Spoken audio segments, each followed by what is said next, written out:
This is TWiT. One of the surprises came at the very end.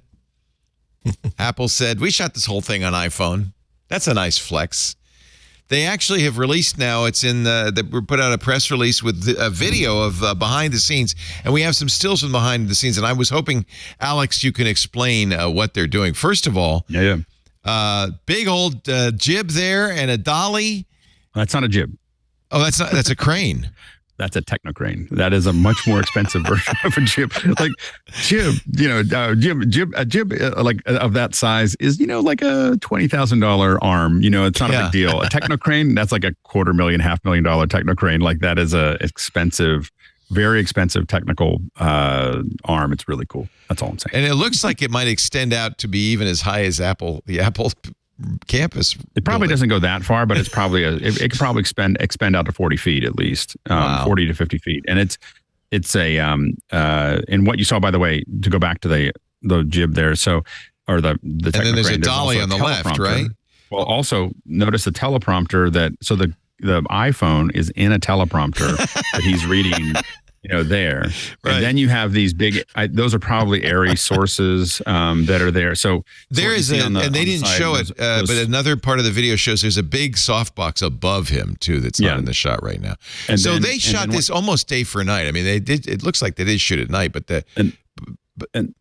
there's a lot of light, and then they made it darker, I would guess. And then there's some other stuff there that on the last one there that is, and that's a softbox with an egg crate on it. So that's kind of directional lighting.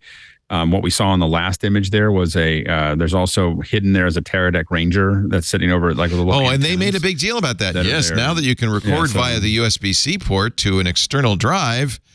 That's most likely it is going out HDMI out of that phone, and then it's getting transmitted to the Teradek. So that you can see the Teradek Ranger, you can see the antennas. It might be a bolt, but it's a bolt that has a thing on. Yeah, so it's a lot of gear that's in there. Do you think that kind of this kind of behind the scenes kind of undermines like what they were saying at the very it was a fun flex. I think all of us expected. Of course, it wasn't just some dude holding the iPhone with maybe like a $10 LED, but it's like, look at this. What the hell is this gimbal that it's on? Yeah. Yeah, so what that is that's that remote head. I'm not sure the brand of that head, but what it does is it allows you to change on the X, Y, and Z axis, so you can roll. So that's a rolling. And this is the shot where they pan through the room, and there's a guy playing a bass and a woman on the floor with her MacBook. And so I think that's why they wanted all these axes, right? So they can kind of zoom through that room. And so that, and it also lets you level it as you turn. And then we think that is that the case is made by Beast Grip. So in the last behind the scenes that they showed, they were using a small rig. That's the Rodrigo video that they have made by the phone. Yeah. So it feels like they're either it's the filmmaker that makes the decision, or it is or they're spreading the wealth a little bit. But they showed a small rig on the last one, but a Beast Grip on this one, and Beast grips are really nice. They brought in a third party to shoot this, and the director is Brian Oakes, who's apparently a well-known documentarian. He did Jim, the James Foley story, and Living with Lincoln, and they brought in a third party to record it. There's Brian. He's with Radical Media, but that's typical, right? For Apple, they don't use their own in-house. Everybody does. Yeah. I mean, you know this because you're one of the companies that people hire. Apple, they have a lot of their own in-house capacity for some of their commercials. They definitely, because it allows them to keep it secret and keep it safe. Right. So anyway, but I recognize that. I recognize that AJA box on there. We have a few of those. That's an HDMI decoder, right? Or no? Right. So it's most likely there. That is a HDMI to SDI, maybe? It could be, or fiber. They could be converting HDMI.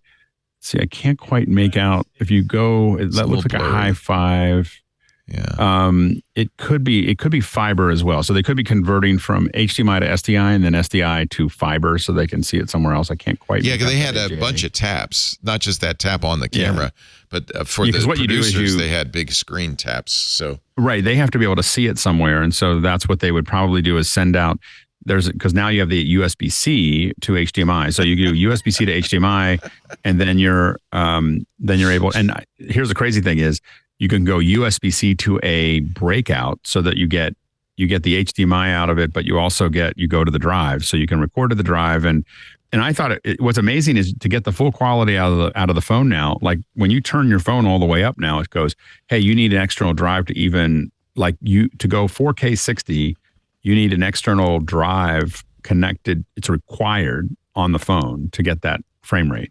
So it's a really it's interesting. So anyways, Apple's John Carr, a pro workflow video specialist who worked on Top Gun Maverick and Terminator Dark Fate, and Jeff Wozniak, I wonder if he's related, who worked on Transformers, Avatar, and Iron Man 2, consulted.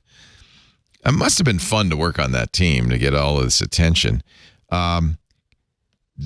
They apparently use the Blackmagic camera app and Tentacle Sync. So the Tentacle Sync is getting the time code in. So it's being able to add the time code to the system so that you can sync all those bits and pieces up. There's the hard drives. Camera. Look at that.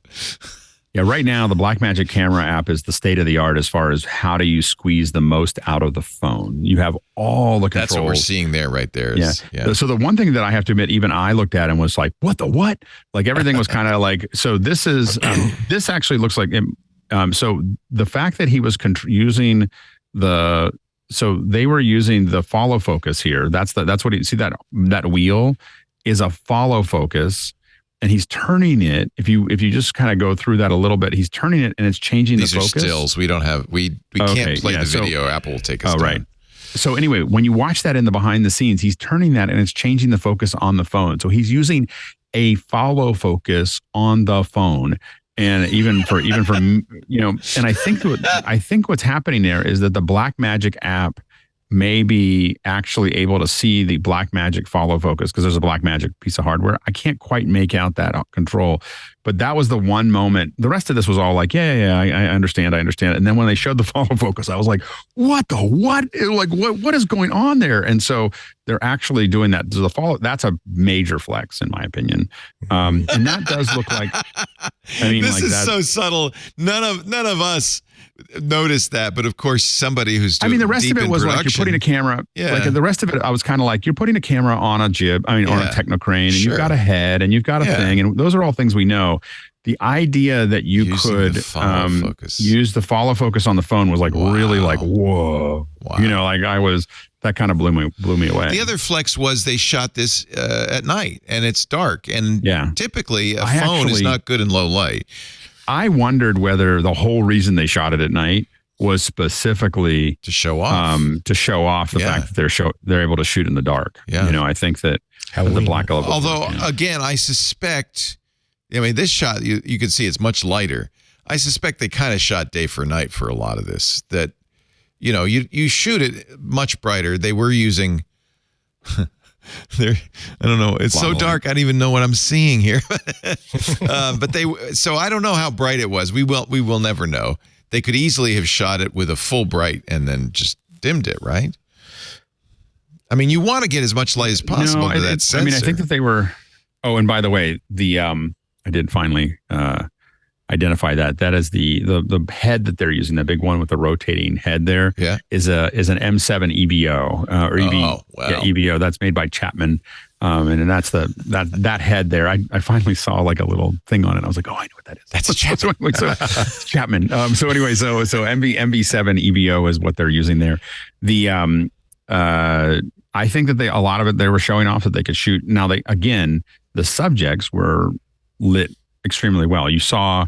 Yeah, let's show some more images. We stilled a bunch of images out of it. Look at all that light. That is a lot of light. That's not dark. That's more light than I have in this studio right now. Yeah, that's why I wanted to ask you, Alex. Is this mostly a demonstration of ProRes rather than the hardware? Basically saying that under the ideal circumstances, it can dump video to an external device that is this professional quality. It's not. It doesn't the sensor seem like too, the demonstration of the lenses. It says something about the sensor and lenses. Well, I'll agree with Andy to some degree that basically what you're showing there is but what they really are flexing is you can use this for production. And now will Christopher Nolan take this on? No. Probably not. No. Like he's not. So, but it is I think that there is a huge market for Apple to really own, and they do own right now, the creator market when it comes to people, shooting a lot of these things. And so, Apple's number one competitor right now is Sony, right? Like the Sony cameras.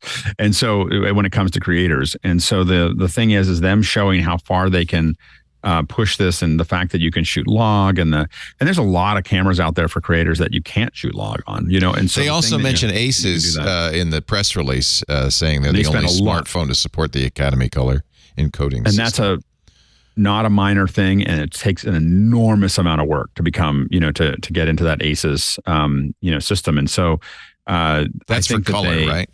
Yeah, and here you can see that's the Blackmagic app that's there. That's and the interesting about the Blackmagic app is it really runs a lot like the Blackmagic camera. So you're really not, for someone who's using Blackmagic already, it's not a huge change. I like the Thunderbolt 4 cable they're showing attached to that. Yes, exactly. It's with a little L. I think that's a little L converter there for that. Thanks to Anthony Nielsen, who took all of these stills out. Knowing we could not show the video, we were able to do this. There's a nice little dolly shot. Yeah, and that's a Chapman dolly, which is a really high quality dolly. What I think that they're from an aspirational perspective. Oaks, by the way, the director, right? And then this is a DaVinci Resolve, which, by the way, a lot of Final Cut folks noticed that they said edited on a Mac. They did not say edited in Final Cut. And that was. I think this is very interesting. Apple's giving equal place to Premiere and DaVinci. Apple. It's like they're saying, okay, use whatever you want. We don't care anymore. Well, there's a lot of love for third. I think Apple needs to spread it out a little bit, and I think that there's a lot of Resolve love here. There's also some Cinema 4D stuff that we saw. Is he using an iPad to control that? What is going on there? That's a Mac. Is it a MacBook? Okay. MacBook Pro. It looks black. It's a MacBook Pro. Yeah. Must be the black one. Must be the dark gray one or whatever. Yeah. And I don't know how much you would actually. It's a great photo. I don't think that they would actually do any work with the last one that you saw with all the controllers. That's more what you would use when you were putting this together. Come in and sit down.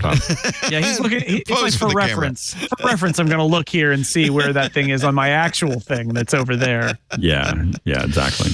Yeah. See, again, that's just what bothers me about this. I'm not saying it's not impressive, but I'm saying that look at all of the other stuff they added to that $1,200 camera to make it. This is why I think it's more impressive to say that here's the output that this thing can generate. That even that under the best can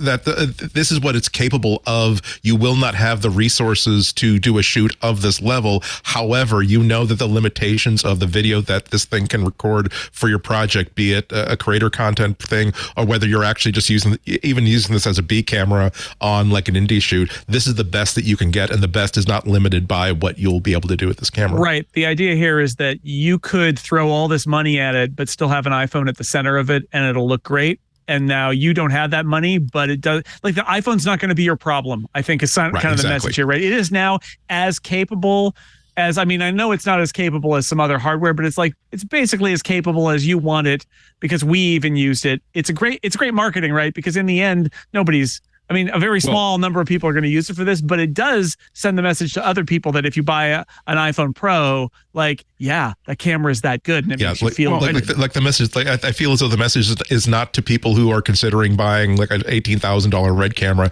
It's to people who are, I think, what Alex alluded to earlier, people who are considering buying a $2,200 Sony Alpha.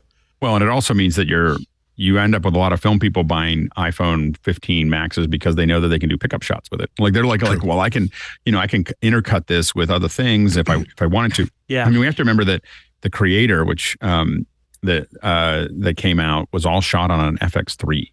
Like that's and the reason that Gareth Edwards did that was he said, you could put it on an a handheld like an R2 or an R3, DJI.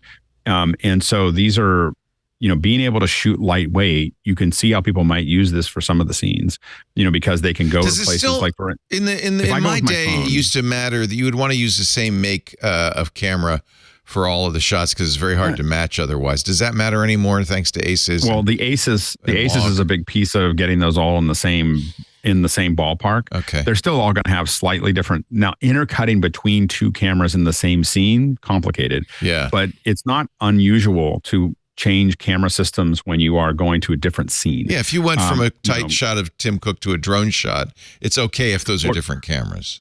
Or by the way, I want to before we go too much farther, correct myself. That was not Brian Oakes. That was Stefan Sonnenfeld, who is the CEO of Company 3, and I'm presuming Company 3 was the production company. Sonnenfeld, is that any relationship to the other director, Barry? Brian Sonnenfeld? Barry? Yeah. No, I don't know actually. But like we see things intercut. You know what the funny thing about Nepo baby is that 100 years ago everyone was a Nepo baby. Yeah, that's right. They were doing. You were doing whatever your parents did. Yeah. So anyway, the thing that when you see that it does change the flavor, you can get close. Like if you watch The Matrix, the fight scene that's in the I Know Kung Fu kind of fight scene, they're jumping from high speed cameras to regular cameras, and you can totally see the flavor changes. Yeah. You can change the flavor of the blacks and everything else, and so those things happen all the time in filmmaking. But but I think you can see how you might be able to do some pickups, and more importantly, it is showing creators, which is a much larger piece of that pyramid. Hey, you can shoot something really high. You're only limited by the hardware you're willing to put around it, but you can keep scaling with this product up to something that is, pretty amazing. So I think that most of us who saw that, I felt like they buried the lead. Like we're like, yeah, it's great that you did this, but like if you looked at Twitter, like everyone was like, yeah, the new computers are fine, but they shot it on an iPhone. like everyone was like, what? And so I think that was the big thing. By the way, it looks like this is an Ethernet connection, so it probably is SDI in the still I have here. Ethernet? Isn't that Ethernet? That's not fiber. Looks like that's an Ethernet connection. That's Ethernet, but I don't know what that Ethernet connection. Who knows what it's connected to? NAS? Is it? What's a double dragon? Is that? Actually, don't know. Maybe that's the name of the shot. I don't know. That's probably the name of the kit that they built there. Oh, okay. But this is video ingest, so they're probably, but they could be just pulling all those drives. So that Ethernet could be going to a NAS, right? That is pulling the. Maybe that's pulling all the drives from that. So that might be what's happening there. Okay. But it's a lot of data either way. But I do think that it's, like I think when we look back at like movies like Tangerine, that was the first movie that was made there. And a lot of us saw it coming. I mean, I think I reposted my MacBreak where I did the 3GS, I put it back on YouTube on my channel. But like we were excited about that 15 years ago. This is the camera this is the iPhone we all thought would happen in 2015. Looks like they're looping audio here. Is this a looping audio? They could be. I don't know what's going on there. Yeah, I mean they definitely could be looping audio there. Yeah. To get it just right. Right. It's very interesting. Which is often ADR is a pretty common thing to do because you have a lot of stuff going on in the scene when you're shooting it. So replacing it again, right? Not that would be pretty normal. The Apple VP hardware is it Katie Bergeron, and I think she's in both those shots. So it must be looping. I don't know what's going on there. It looks like it because I think she has a headset on the other one. Yeah, exactly. So it does. And they're not. The mic is not right in front of her, so they're trying to make it sound right, like she's in a room. Right. You're trying to get the same resonance that you had before. Yeah. Anyway, fun to watch. It's in the Apple newsroom. If you want to look at it, apple.com/newsroom, you can watch the entire. And have they ever done a behind the scenes before? It's nice to see a behind the scenes of how they do these. They're starting to integrate them. So like the Rodrigo movie, actually, the Rodrigo video was actually, the commercial is made with the iPhone. Yeah. It's just showing you behind the scenes. Yeah, I love that. I think Apple could go a lot further. I mean, here's a Steadicam. Look at this. Here's a Steadicam with an iPhone on it. That's a DJI. I mean, it's not exactly a Steadicam, but it's a gimbal. It's a gimbal head. Yeah. Because the Steadicam, that is actually super hard to do on a Steadicam because there's not enough weight. So you need good point.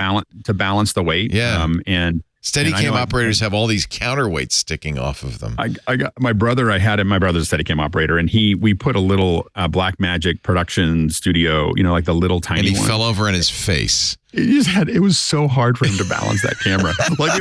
He's like, oh my gosh, we have to find a bigger camera. Like, this is too small. It's too tiny. The phone would be even. You need the accessory even harder. For that. Yeah. Do you think they use DJI drones? They must have, huh? They did. Well, I saw a DJI. The R2 was in one of the shots, so they may have used the drone for that. It won't be the drones that you think of. They're gonna they have because DJI has their own cameras, so there are other drones. Yeah, it looked like a pretty big R2. There it is. I think that's an R2 drone. Right there. Yeah, that's the R2 Ronin. I think. Oh, is that the drone? I think that's not. I think that's a Ronin. I think they showed it taking off, didn't they? Or maybe I'm wrong. I don't think that one is because that's a Ronin head. But the. Yeah, I didn't see any of the drones taking off, but DJI makes larger drones that they probably use for this so that they could, because what those bigger ones are designed to do is put on custom cameras, so they're bigger. They're like octocopters. In a way, this is an even bigger flex. It's not just that they're doing it with the iPhone, but that they're letting you see how they do it. It's pretty. They could produce a 2-hour video about how they shot that with all the behind the scenes, and I think Apple should. I think they should teach people how to here is how you do production with a phone. It's not just boasting, it's to show you how you do it. That's right. So I think that hopefully they'll put more out, but when they do these, I really would love to see them do much bigger. It's really great. Yeah. I just like to imagine that part of the PA. There's probably a whole PA on the set whose entire job is to make sure there is actually a phone at the end of that enormous boom. That's like, wait, you did all those moves and the phone wasn't actually there? No, couldn't see it. Oh, hey, that's a really nice iPhone you have there. You totally picked the right color.